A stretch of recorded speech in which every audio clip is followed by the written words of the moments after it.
Hello, my name is Voya and welcome to my deep guide, and in today's video we are revisiting the Boox Note Max, but this time from my own personal perspective. So this video is all about how and why Boox Note Max really quickly became the best e-ink device that I have ever personally owned and used. When the Boox Note Max was launched in the late 2024, I had very high expectations, but I was also very cautious about it because Boox products can be hits and misses. And unfortunately, the catalog of 13.3-inch devices has not been a great one, nor has it seen significant improvements, updates, or anything of the sort in a very long time. When this thing came out and I tried it out, I immediately purchased the review unit for myself because it was such a strong impression. It was exactly what I was looking for general tasks. However, I was not prepared for the extra stuff that the Boox Note Max actually delivered and brought to the table. Purely by chance, I ended up spending 3 consecutive days working on preparation of material for the channel, so for my deep guide, and that type of preparation involved extensive research, reading, typing, writing, and all of that sort of stuff. And because it was nice weather after a long Norwegian winter, I wanted to kind of work by the window, upstairs, not downstairs here, and the easiest thing for me to do was to just grab the Note Max, grab a keyboard, and see how far I could actually go along in doing that type of work. Little did I know that I was in for a really strong shock when I finally realized that I was able to do a full-on 5-day work week with full-on work days done exclusively and using only this device, no other device at all. So that was shock number 1. But the shock number 2 that I was absolutely not prepared was after a work week of working exclusively on a monochromatic non-lit e-ink device, I opened up my laptop and the screen itself, how it glowed and what kind of an impact it had on me after detoxing from it for just 1 week. It was a profoundly shocking experience because I genuinely thought that there was something wrong with my screen. And that is all thanks to the power and versatility of the Boox Note Max. Now, I'm not a newcomer to e-ink since I've been using it since 2017 actively on a daily basis in one way or another. And I've had literally dozens and dozens of devices come through my deep guide for testing and evaluation. But this is the very first time that something like this was possible for me and my own personal workflow. First, a short overview and specs of the Boox Note Max for those who are not in the know. Boox Note Max is a 13.3-inch monochromatic non-front lit e-ink device that uses a 300 ppi display. This is unusually high for such a large screen, and currently this is the only device on the market that offers that unique functionality. This is an extremely important point because the clarity and the crispness of the display image on this device is one of the reasons why it became very quickly the best ePaper device that I have ever owned. It runs the brand new Boox OS 4, which has seen a couple of fixes and amends, and it is now a tighter and better and less buggy solution that also introduces some truly important functionalities that also contribute to the transformation of using a Boox device, especially in this format. But to go along with all of that, it has an adequately strong and very capable processing power, adequate amount of RAM, adequate amount of internal memory, so that you can truly use a device like this to its potential. And to top it all off, it costs $650, and at that price point it is not only the most affordable 13.3-inch e-ink device on the market or that has ever yet been released, but it's also the most advanced and the best performing one with functionalities, features, and a screen that you can't find on solutions that are far more expensive. So how and why has the Boox Note Max changed my workflow in real life. My workflow consists out of three main types of tasks that I perform: reading and research, note-taking and writing, and extended productivity requirements with additional ecosystem integrations. Reading and research is the most dominant aspect of my workflow when preparing videos for mydeepguide, especially in the newer type of content that I'm going through. And in order to prepare and research all this, I gotta go through quite a lot of reading and research papers and verification and all of this kind of stuff. So naturally, PDF handling and eye comfort are the two most important aspects when dealing with reading and research. And PDF handling, the native Neo Reader functionalities, formatting capabilities, the flexibility of split screen functionality, having the freedom to display any type of document basically any way that I want or need.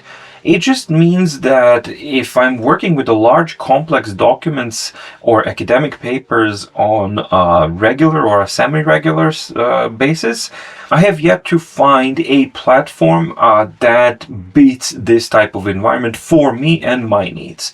It allows me to very quickly mark up the document, format it any way that I want, and once I'm done with the formatting, I have the collection of everything that was noteworthy in that document, and I can export it further and reference back to it in a very, very easy way. When doing extensive reading, eye comfort is an especially important aspect, and this is where the 300 ppi and the large real estate of the 13.3-inch display that we have here, they really do come into its own.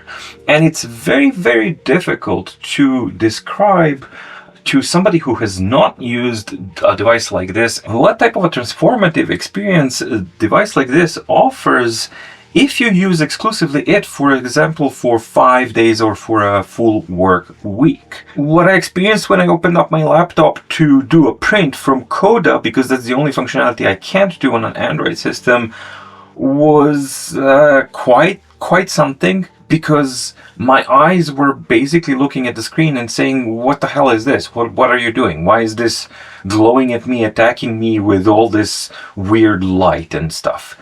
I honestly did not expect that to happen at all. But it did. And only after 1 week of basically detoxing from that type of artificial type of light.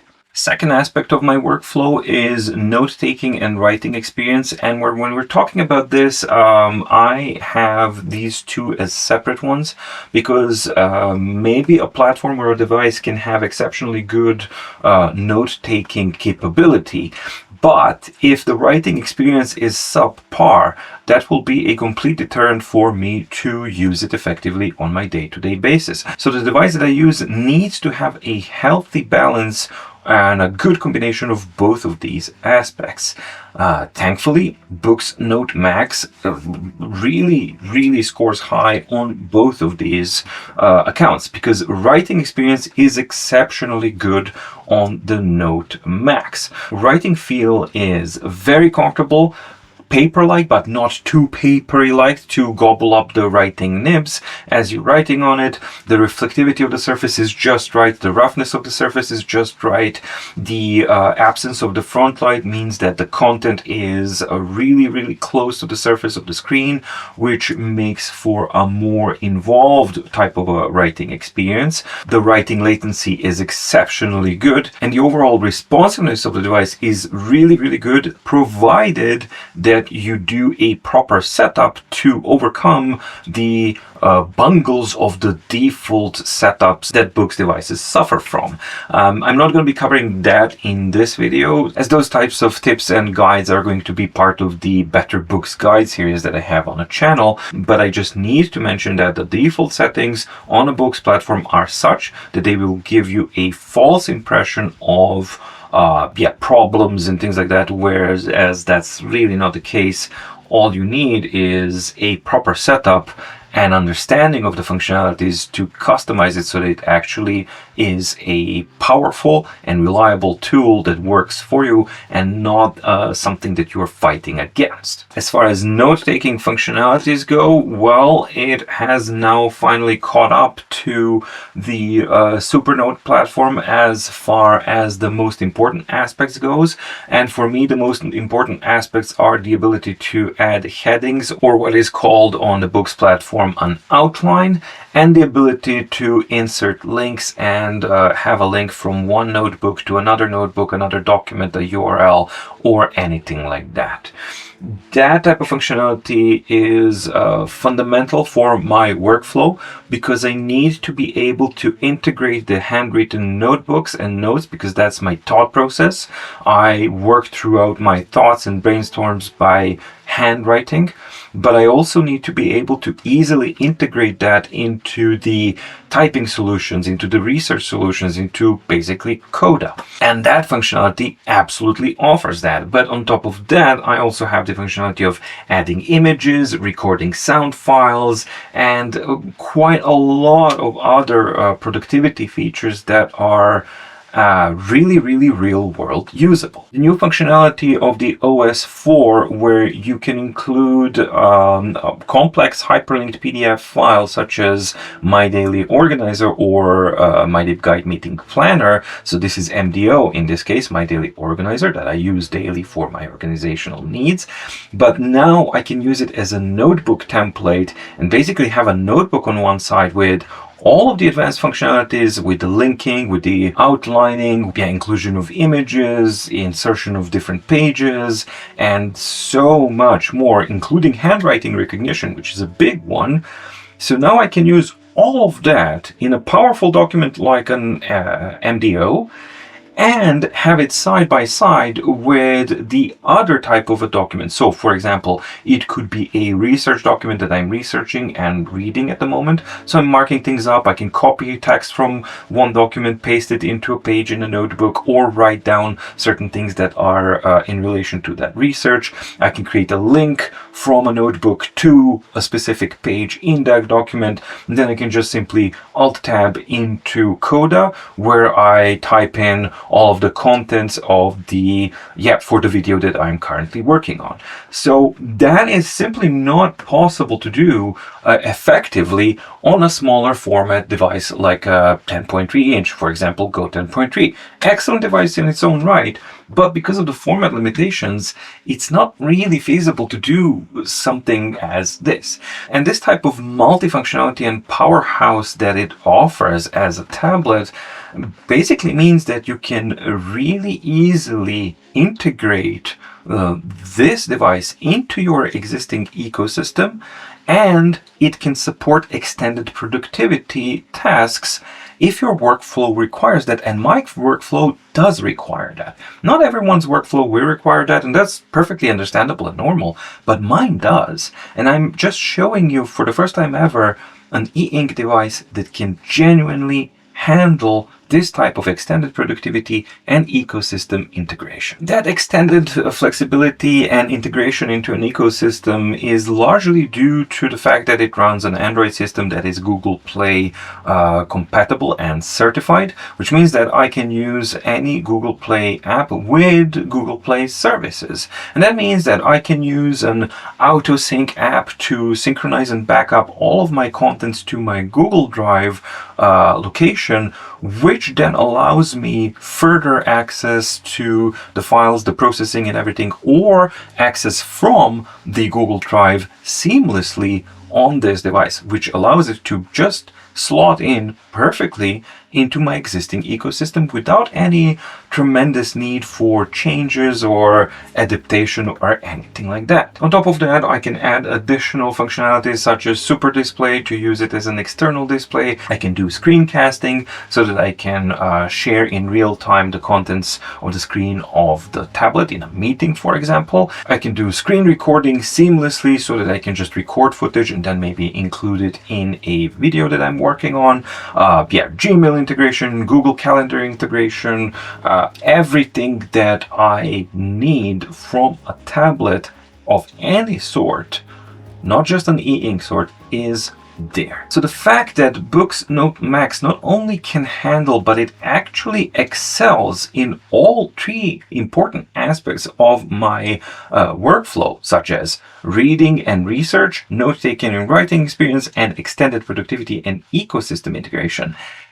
That is the fact that made it possible for me to go a full week of doing my tasks and wanting to do my work tasks only on this device exclusively without actually planning to do that. It happened organically on its own, and then I just realized that I'm in a process of, hey, this is actually happening, and I'm on my third day of doing this and being able to do my workflow only on a e-ink device, a single e-ink device.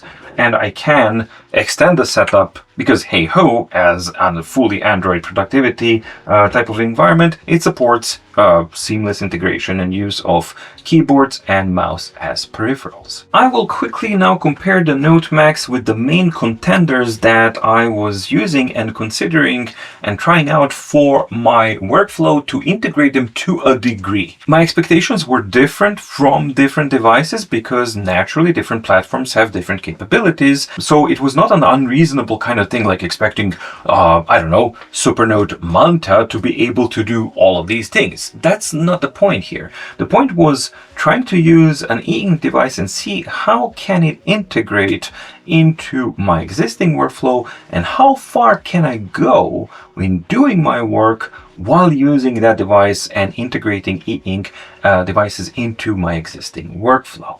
So with Supernote Manta, it definitely has quite a lot of positives. And the most noteworthy positives for the Supernote Manta for my workflow were portability, excellent handwriting performance and functionalities, and good and flexible document annotation and markup.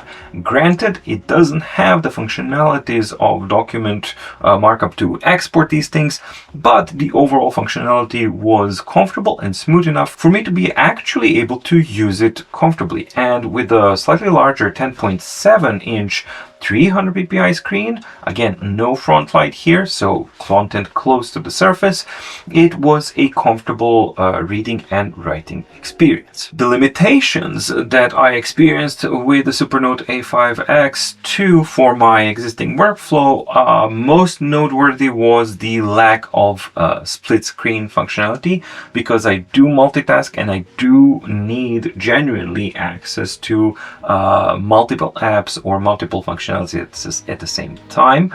You can do that via the use of the sidebar, so you can quickly flip between last access document and last accessed notebook, so that was okay, but it was compromised because you could not see the content of two different things at the same time on the screen. There was the lack of advanced formatting of documents. So the verdict for Supernote Manta A5X2, I think that it's an absolutely fantastic device for certain use types, but the workflow that I'm describing here and the workflow that I have, personally for me, those needs very, very quickly outgrew the capabilities that the Supernote Manta and the Supernote ecosystem can offer. Well, okay, if the platform limitations were a problem, then why not stay with the Boox platform and use the TabX, which I owned, and I have really tried over the years to use this device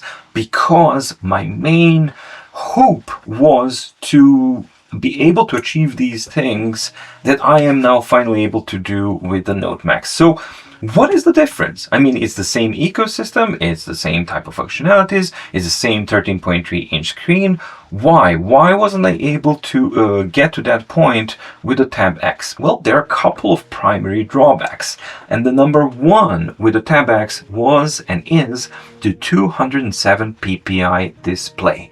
That display with the ghosting performance and just the way the panel itself performs is simply not good enough to provide comfortable extended reading experience, especially not if you use the content in a split screen mode when the content becomes smaller. So reading and doing research on the TabX was never a good experience. And unfortunately, the writing experience was not good either, because the writing latency is far, far slower than what Note Max is capable of. It does have a front light, which adds that distance, which I personally don't like, and I find it distracting and disconnecting from the content that I'm reading and writing on. But the most disconcerting problem of them all was the front panel surface, or basically the writing surface of the device itself. It is super smooth, very reflective, and it is incredibly unpleasant to write on. It is slipperiness bonanza, which is really, really not nice. It has higher reflectivity than the Note Max, and overall, the housing is the older, much less appealing and much less functional type of a design, because it doesn't have a magnetic capability to hold the key. It's not equally symmetrical around the screen, so it creates a distraction when using it in a landscape format, for example. And also the casing of it does not double as a stand of any kind. So it was just a tablet that was really large, and it could potentially do these things, but it could not do any of these things in a good way. I wanted to make TabX to work so much that I went into an endeavor to find the best paper-like screen protection, in the hope that, hey, if I can remedy the writing surface issues that I have, maybe then I will be able to use it more, and maybe I'll enjoy using it. And I did manage to find a really good paper-like screen protector for TabX, but that also has drawbacks of its own, because it adds the reflectivity, which you can see is really bad. So it improves writing feel, but it worsens the reflectivity, and it also adds further to the distance from the screen. And on top of that, because of the paper-like thing, it gobbles up the nibs way quicker than what I'm comfortable with. So that didn't really amount to a solution. TabX, as much as I wanted, and I really did quite a lot of effort to try and make it work, it just never felt right. And that's why I overall prefer everything about the Note Max when compared to the TabX. Final contender that I was considering to integrate into my existing workflow was the Remarkable Paper Pro, because despite its drawbacks, it is a very strong device with some very important positives and strengths. The most notable strengths of a Remarkable Paper Pro is that it's excellent for note-taking and document markup. The writing feel, the writing latency, and the way that it's so easy and approachable with the automatic highlighter to highlight the document and just quickly go through all of that. So it is potentially appealing if you only want the simplest handwriting and document markup type of an experience. The shortcomings are unfortunately very severe, and they have to start with an extremely limited and locked OS for any type of an advanced task. The Disco slow refresh method, that the nature of the display on the Remarkable Paper Pro has, it was simply a disqualifier overall, and the display quality is really subpar when compared to any other 300 ppi device. And it's not just about the ppi, it's simply about how the content is displayed on a Remarkable tablet in general. Well, it does have intelligent solutions like the auto refresh and contrast type of functionalities. It lacks the basics of a manual refresh type of command, which is truly necessary, especially on the Remarkable Paper Pro, where the ghosting performance is not that good. So you do need the ability to refresh it on your own in the instances when the auto refresh functionality doesn't do a good job. But you don't have that. Lack of split screen functionality, lack of any kind of advanced integration into basically anything outside of the Remarkable ecosystem. It was unfortunately an automatic disqualifier for this device and this platform to integrate into the demands of my existing workflow. So is Note Max the perfect device? Absolutely not. Of course it has its downsides and there are caveats. To begin with, it is a Boox OS. What does that mean? Well, that means that the default setups are going to be completely absurd, that the learning curve is going to be very, very high, that you are required to learn a lot of caveats and a lot of really strange things until you are able to figure things out, to customize it and tweak it and tune it so that you bypass the shortcomings or sidestep the caveats and all that kind of stuff. But once you do get to a close to perfect device. However, the starting point is very, very far from it due to the user interface and user experience limitations of a Boox platform. It comes with bloatware as well, such as AI assistant and stuff like that. That's basically useless, and you can't disable it and you can't really uninstall it. And it would be a nicer experience if we as especially power users would have the ability to disable and uninstall factory things that we truly don't need. And again, I'm going to mention it as a separate thing, even though I have already mentioned it. I think it deserves its own special category, and that is the learning curve.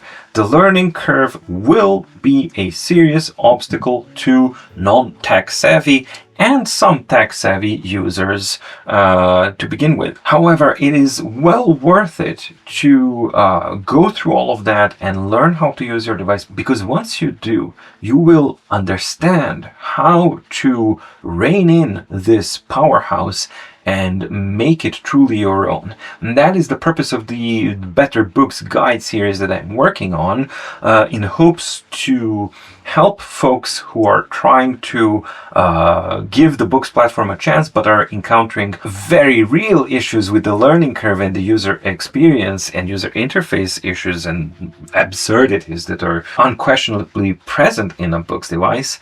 Hopefully that series will help users overcome these things and empower them to understand how to have a much better and more productive experience with a Boox device, any Boox device, Note Max included. And to top it all off, I just have to return to the price point of the Boox Note Max, which is at $650. And when you compare to any of these devices, the TabX, the Supernote Manta, and the remarkable ePaper Pro, and you put all of these things together, it is simply and undeniably the absolute best value that you can currently get on the ePaper market. So it's obvious that the Boox Note Max is an ideal match for myself and for my own needs. And the core takeaway for me is that this is the first e-ink device that has allowed me to go one full work week without compromises, without any sacrifices or anything like that, without genuine need for a laptop. That itself is a testament of its versatility and capability. However, as good as Boox Note is, it will not be a perfect match for everyone. So who is this device best suited for? It's best suited for people who want a large format e-ink device for reading, writing, academic research, and overall productivity. But it also must be said that these users must be of the type who are willing to learn and to tweak the device to their own desired settings and needs in order to get the maximum out of it. I fully acknowledge that no device is perfect and Note Max is not perfect by any means, but for me it is a perfect fit, and hopefully this video might help somebody else also determine if it will be such a good or a perfect fit or not. I hope that you found the video informative and or useful. If you did, please like and subscribe and ding the notification bell in the description below to get notified when new videos come out on my deep guide. Also, do let me know in the comments down below what are your opinions, what are your priorities, and which of the devices compared here in this video fits best into your own set of personal or work needs. Thank you so much for watching. Stay safe, stay healthy, and see you in the next video. Bye!